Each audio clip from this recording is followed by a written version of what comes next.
Hello friends, எல்லாரும் எப்படி இருக்கீங்க? இது வந்து ஏப்ரல் 14th சித்திரக்கனி அன்னைக்கு நான் எடுத்ததுங்க. ஸோ அந்த எங்கள் வீடு பிளான்ஸ் எல்லாம் எப்படி இருக்குன்னு காமிக்கணுங்கிறதுக்காக இந்த வீடியோ போட்டிருக்கேன். அது மறந்துடுச்சு இவ்வளோ நாளாக. ஸோ நம்ம ஊர்லலாம் ஏதாவது விசேஷம்னா வாசலெல்லாம் நல்லா சாணி போட்டு வலிச்சிட்டு அதுக்கப்புறம் அந்த கோலம் போட்டால் தாங்க அழகு. கோலத்துக்கே அந்த சாணி போட்டால் தான் ஒரு அழகு வரும். எனக்கு ரொம்ப பிடிக்கும் அது. இது எல்லாமே நான் போட்ட கோலம் தான். எங்கள் வீட்டில் வந்து ஒரு சைடு செம்பருத்தி செடியும் இன்னொரு சைடு வந்து அரளி செடியும் இருக்குது. அதுக்கப்புறம் நந்தியாவட்டமும் இருக்குது. எங்கள் அத்தை வந்து டெய்லியுமே சாமிக்கு பூ கட்டி வைப்பாங்க. ஸோ எனக்கு அங்கே போனனாலே வந்துட்டு இந்த பூ பறிக்கிற வேலை தான். எனக்கு வந்து பேசிக்கலி இந்த பூவை பார்க்குற சந்தோஷம் வந்து வேறு எதுலேயுமே கிடைக்காதுங்க. எனக்கு ரொம்ப ரொம்ப பிடிக்கும் அந்த அழகான பூக்கள். ஸோ இது வந்து லைட்டு பிங்க் கலர் அரளிப்பூங்க. இது ரொம்ப அழகாக இருக்கும் சாமிக்கு வைக்கும்போது.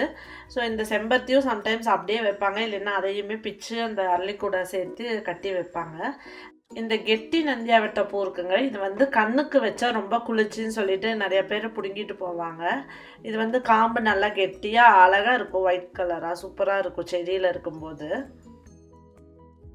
சித்திரக்கனி அன்னைக்கு நாங்கள் எப்படி சாமி கும்பிடுவோம் அப்படின்னா, நைட்டே வந்து எல்லாத்தையுமே க்ளீன் பண்ணிவிட்டு சாமி ரூமில் ஃப்ரூட்ஸ் எல்லாம் அடுக்கி வச்சுட்டு, பூவெல்லாம் போட மாட்டோங்க, அப்படியே ஃப்ரூட்ஸ் அழகாக அடுக்கி வச்சுட்டு ஒரு கண்ணாடி வச்சு அந்த கண்ணாடியில் வந்து அந்த பழங்கள் தெரிகிற மாதிரி வைப்போம்.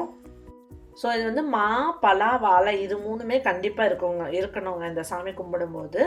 அதுக்கப்புறம் வந்து அந்த கண்ணாடிக்கு வந்து அந்த மஞ்சள் கலர் பூ வச்சுருக்கு இல்லைங்களா, அது வந்து கனிப்பூனே சொல்லுவாங்க, அதுவும் கண்டிப்பாக வைக்கணும் சாமி. அதுக்கப்புறம் எல்லா சாமிக்கும் பூ போட்டு விளக்கேற்றி சாமி கும்பிட்டாச்சுங்க. அவ்வளோதான். இந்த வீடியோ உங்களுக்கு பிடிச்சிருந்தா ஒரு லைக் பண்ணுங்கள். தேங்க்யூ.